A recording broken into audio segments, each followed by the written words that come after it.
po sa inyong lahat. Yan, dito pala si Camille natulog sa bahay.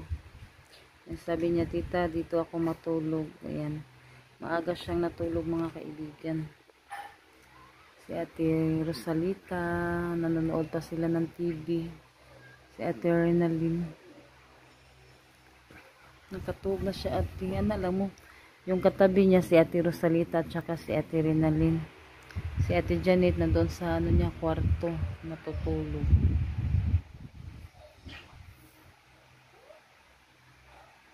Yan, naghanap siya ng mga kaibigan, tawag yan. Yung hangin ba? Yan, may pa. Yung silim pa, yung ni Ate Rosalita. Tapos may electric fan pa, oh. Saka yan. Sa mga kaibigan, kasi sobrang init, kaya yung electric fan yung ginagamit namin. Paungan na ate, kaya matulog na ta. Hey mga kaibigan, magandang umaga po sa inyo lahat. Kaya mga kaibigan, nag-ano na naman si Junjun ng grass cutter. Yan, maaga po siya ng grass cutter mga kaibigan.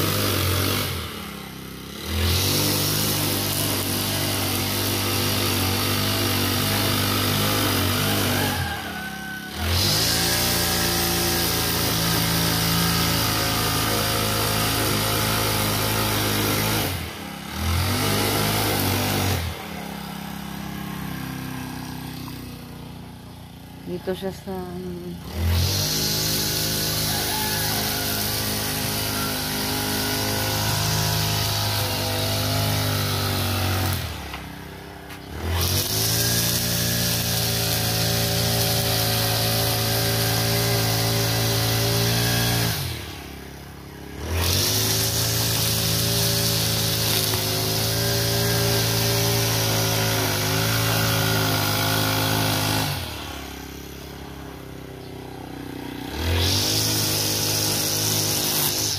ayaw ko muna yung tubig.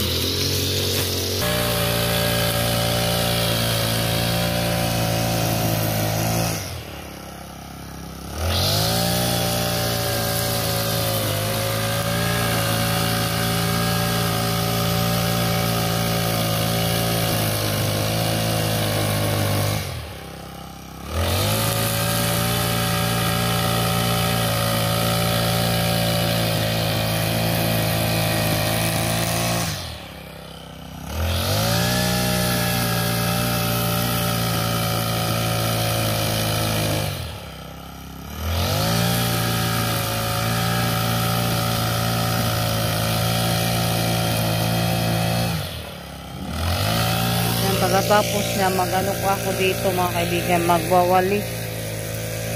Dito malsik yung dito, yung mga dahon. Good morning! Asa na magusta? Good morning! Ano pa si lambing mo siyang Ate Renalyn, eh?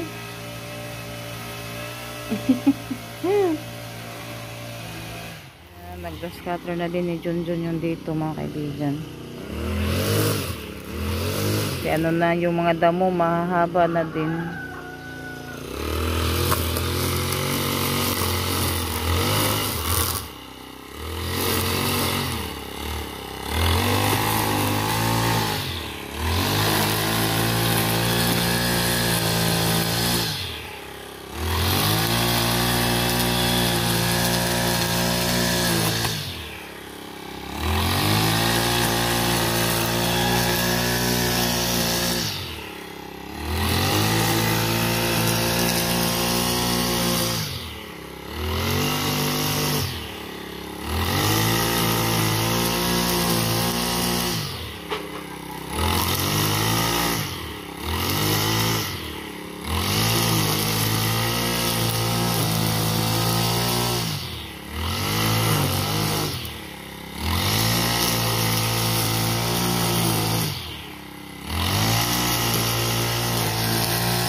Yan yung ating malunggay. Marami na ang dahon.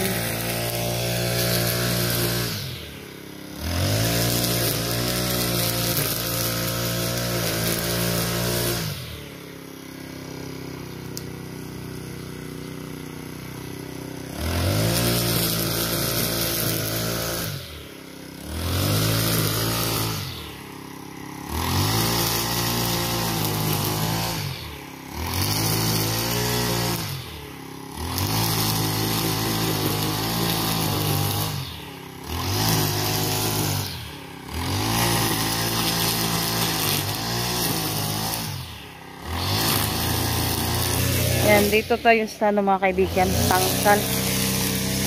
Kulungan ng manok. Daming kipi.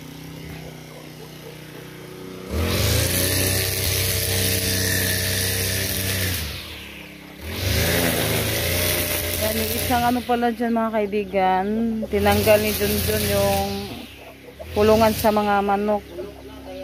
Kasi na ano siya, nabulok na. Nabulok na daw, sabi ni Junjun. At ito may sisiw to. Nilagay ni Junjun yung mga sisiw dito. Kasi okay, pakita ko po sa inyo. Ito lang po yung ano ni Junjun na ayos. Yan yung mga sisiw.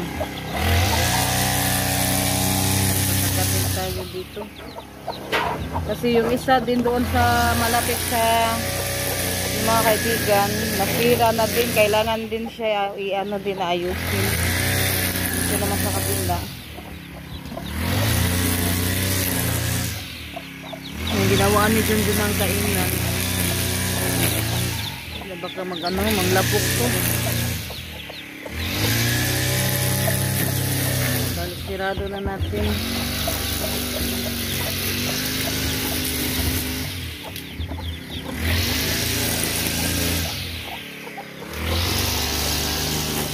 Itong laundry basket. Laundry basket. Yan, ano na po natin. Dito natin i-ano yung mga bulingon ba. Ilagay. Later. Hi mga kaibigan. Yan, mga kaibigan, magandang hapon pala sa inyong lahat. Yan, may ikakabit si Junjun para sa ano mga kaibigan. Sa bitanan natin sa cortina. Yung sa bitanan sa yung lalagyan ng cortina. Ito siya yung nakakabit doon. Tapos palitan namin nito. Yan, ano na siya May balilak yung sa curtain rod. Ito. Yung pinadala ni ma'am yan kahapon. Lagyan natin. Yan, thank you so much po ma'am. Yan, i-ano na po ni Junjun, ikakabit na po niya. Yung curtain rod. Wala. Yan. Oops. Relax siya ba? Pwede siya i-adjust. Pwede din siya pang pahigpit. Kaya, papalitan namin to. Dito tayo mag-umpisa sa pagkabit.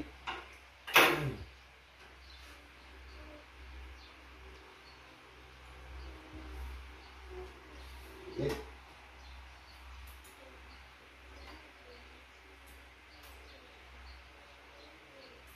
Ay, yung cortina dyan muna sa baba nilagay ko.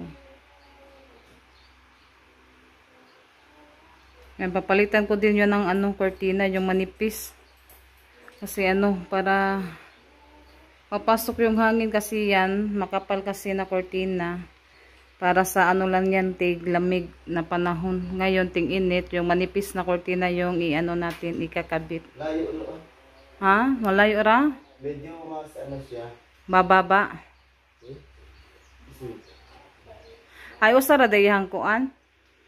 Medyo maano to, medyo mataas-taas kaysa doon.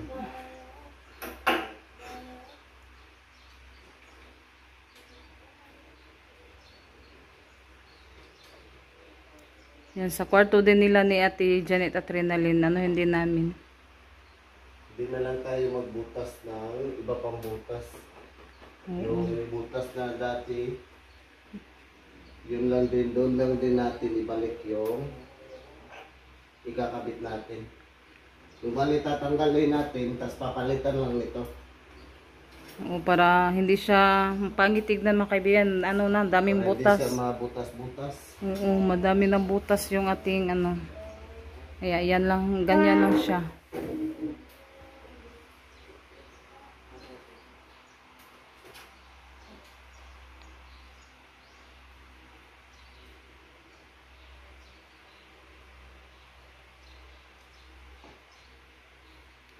Nakaligo na ko simot. May tao. Grabe yung pawis. May ano na, electric fan, pinapawisan pa. Kala ko sabi nila may bagyo. May bagyo daw sa Mindanao. Balita. Oo. Kanina, makulimlim. Kaninang umaga, akala ko ulan na yun. Makulimlim yung langit. Kasi ngayon, tanghali. Sobrang init naman. Siguro mayang gabi, ulan to.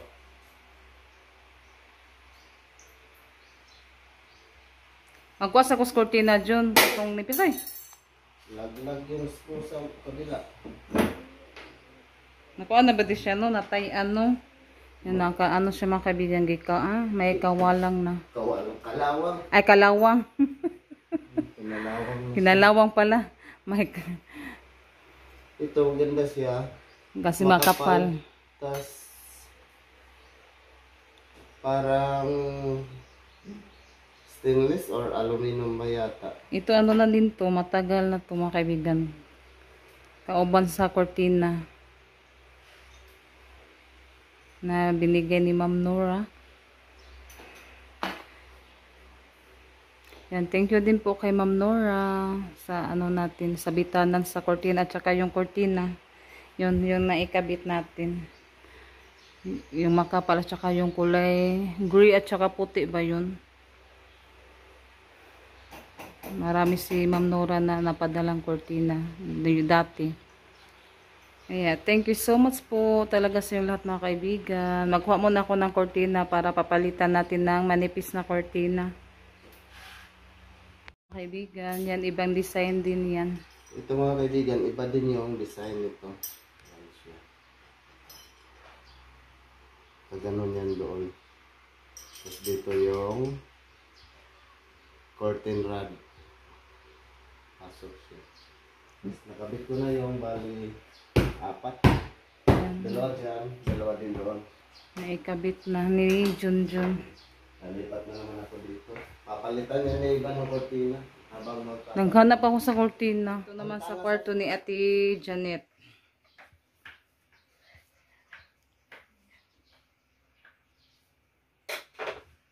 Mga kaibigan, si Junjun.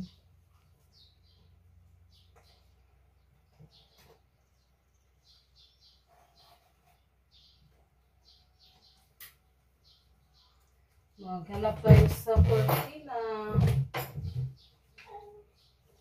Ito pala siya. Hapon gani. Yan, ito yung ating ipalit mga kaibigan. Manipis. Ay, yung iba dito. Doon ko sa ano to ilalagay. Sa sala. Yung iba, hanapin ko pa yung iba. Nasaan yun?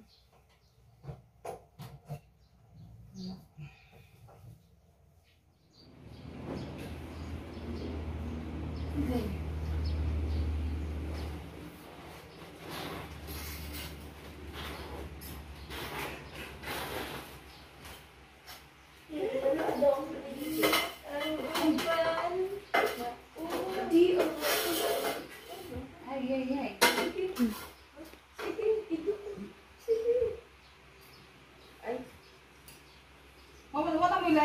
Wala mo kita ani sa uban adrenaline. Nani ba na tuan na niya sa katong nabukan kung uban. Wala pangatan na ko naman yan, bukod naman. Yan, ano na po natin mga kaibigan, ikakabit.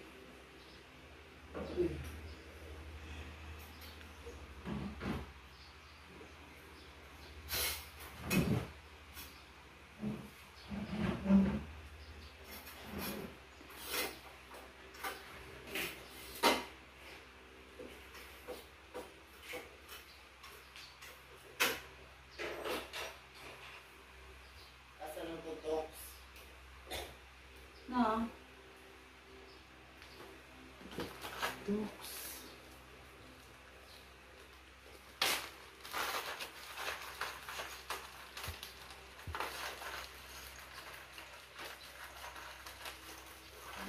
Hmm.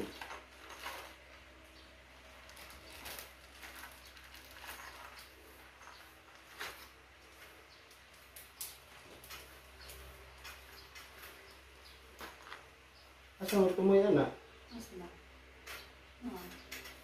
Di naman ay ulo-ulo. Oy, gisumpayan man din ko kay Mubo. Gisumpayan pa rin siya. Oh, Ko ang kay Mubo. Naratas-taas Sure. rin siya diri. short din na kayo. Sure. Ngita na sa Diyos oo mga kaibigan. Ano kasi siya mahaba dito ba?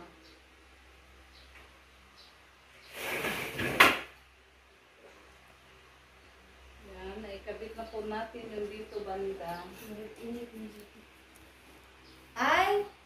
Ito yung anak. Maganda na siya. Tignan. Ito mo asa ko ito yung anak. Asa man? Ano na kunti na ba? Nangita ko sa Kaya uban. diin ito na ako. Hindi kaya yung hindi pa nagdipis, di pulihan. Sige, laki ba? Nandito na po siya mga kaibigan. Ayan, natapos na din sa pagkabit si Junjun dito sa kwarto ni Ate Renalyn. Yan, lagyan na lang natin yan ng cortina. At dito din sa kwarto, yan. Iyan na din ni Junjun. Yan. Naikabit na din po yung dito sa kwarto namin.